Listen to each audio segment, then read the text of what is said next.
কক্সবাজার বঙ্গোপসাগর ছুঁয়ে বাংলাদেশের দক্ষিণ পূর্ব প্রান্তের এই জেলায় প্রাকৃতিক দুর্যোগ আর অভাব মানুষের নিত্যসঙ্গী। সাথে যোগ হয়েছে 10 লাখের বেশি রোহিঙ্গা শরণার্থীর বাড়তি চাপ। আমাদের গ্রামে আগে অনেক বালা ছিল, নদীতে মাছ চাইতে পারতো, আমার স্বামীও কাঁকড়ার ব্যবসা করতো। এখন সব কিছু অনেক দাম বেড়ে গেছে আর কাজগুলার দাম কমে গেছে। লকডাউনের মাঝে আর তো খাইতে খাইতে হস্টর মাসে 15 দিন গড়লে আর 15 দিন গড়ি না পারি, এক বেলা খাইতে পারি, 2 বেলা খাইতে না পারি, আর শাক সবজি বেচিতে না পারি, বেচিতে গেলে দামে বেচানো যার। মা বাবার কাছে থাকিতাম, মা বাবা কিছু করতে না দিত, হাম খরচ তুই না পারিবি নগরিস বাইর হইতাম, মানুষে আরে নডাইতো, মানুষে আরে ইসা করতো, মানুষে আরে বর করতো। ফসলি জমির উপর কয়েক বছরে গড়ে ওঠা শরণার্থী শিবিরের চাপে স্থানীয়দের, বিশেষ করে অতি দরিদ্র পরিবার সমূহের খাদ্য নিরাপত্তা ও কর্মসংস্থান কিছুটা প্রতিযোগিতার মুখে পড়ে। অন্যদিকে বিপুল সংখ্যক রোহিঙ্গা শরণার্থীর উপস্থিতি সৃষ্টি করেছে নানামুখী সুযোগ, বিশেষ করে বাসা ভাড়া, চাকুরি ও ব্যবসা বাণিজ্যের ক্ষেত্রে। এই পরিস্থিতিতে অতি দরিদ্র পরিবার সমূহের খাদ্য নিরাপত্তা নিয়ে ওয়ার্ল্ড ফুড প্রোগ্রাম শুরু করে enhancing food security and nutrition EFSN livelihoods programme. EFSN প্রকল্প মূলত 6টি পিলার বা উপাদান নিয়ে কাজ করে: আত্মনির্ভরশীল দল গঠন, সামাজিক সংযোগ ও শিক্ষণ, মাসিক জীবিকা সহায়ক ভাতা, আত্মকর্মসংস্থানের জন্য পুঁজি, অভ্যাস আচরণ পরিবর্তনজনিত যোগাযোগ, বাজারের সাথে সংযোগ স্থাপন, সরকারের সামাজিক নিরাপত্তা বেষ্টনী কর্মসূচির অন্তর্ভুক্তিকরণ। প্রথম ও দ্বিতীয় ধাপের কর্মসূচি সাফল্যের সাথে শেষ করে তৃতীয় ধাপে এই জেলার উখিয়া ও টেকনাফের 28,850 জন অতি দরিদ্র নারীকে নিয়ে ওয়ার্ল্ড ফুড প্রোগ্রাম বেসরকারি উন্নয়ন সংস্থা সুশীলন এবং রিকের সহযোগিতায় গঠন করে ছোট ছোট সেলফ হেল্প গ্রুপ। নিজেদের খাদ্য ও পুষ্টির প্রয়োজন মেটাতে এসব গ্রুপ হাতে নিয়েছে আয় রোজগারের নানা উদ্যোগ, যেগুলোর মধ্যে উল্লেখযোগ্য মুরগির খামার, শুঁটকি উৎপাদন, পোশাক সেলাই, পুকুরে মাছ চাষ, ছাগল পালন ও সবজি চাষ।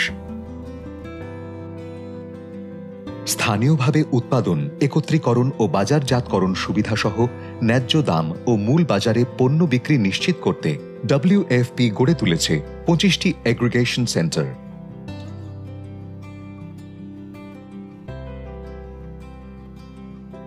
কেনাবেচার পাশাপাশি এইসব সেন্টারে আছে নারীদের জন্য বিশেষ কর্নার ও গ্রুপ মিটিংয়ের ব্যবস্থা।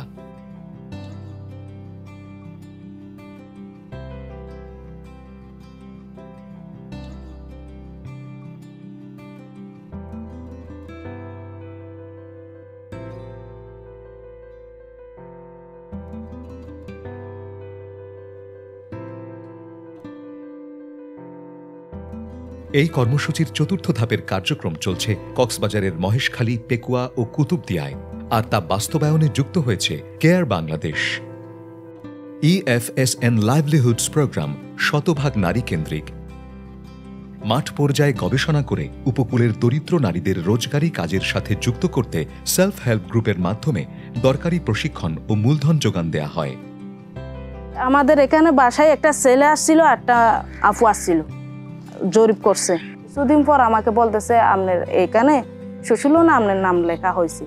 একটা তো প্রশিক্ষণ দিছে, তুমি হয়তো কিসের প্রশিক্ষণ দিবা? আমি বলছি যে আমার তো একটা ইচ্ছা আছে, গরু ছাগল মুরগি পালিবার ইচ্ছা আছে।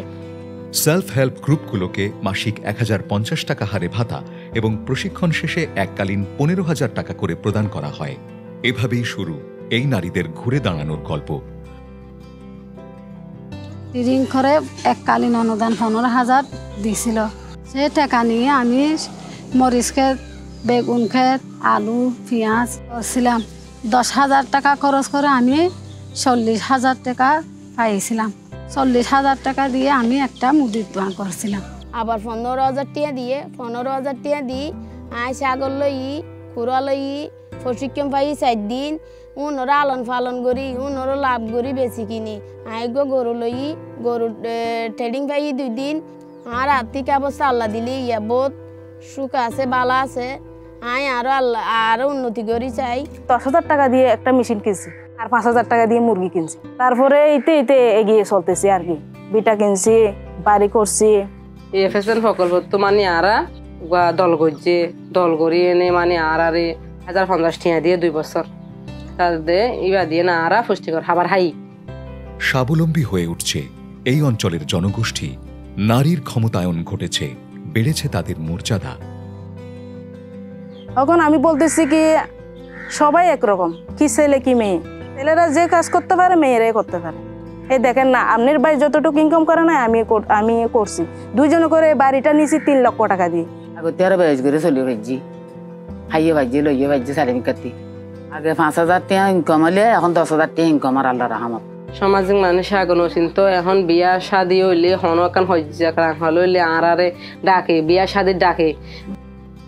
Enhancing Food Security and Nutrition EFSN Livelihoods Program উপকূলীয় অঞ্চলের অতি দরিদ্র সুবিধাবঞ্চিত জনগোষ্ঠীকে এক নতুন পথের সন্ধান দিয়েছে। তৈরি হয়েছে তাহেরা, শাহেদা, আমেনা, রাশেদা, সুলতানা ও দিলদারের মতো নতুন উদ্যোক্তার সাফল্য গাঁথা। নিজের ভাগ্য নিজেই গড়ার এ এক অভিনব প্রেরণা। এ অঞ্চলের পুষ্টি ও খাদ্য নিরাপত্তা সুসংহত হবার পাশাপাশি এই প্রেরণা ছড়িয়ে পড়ছে গোটা উপকূলে।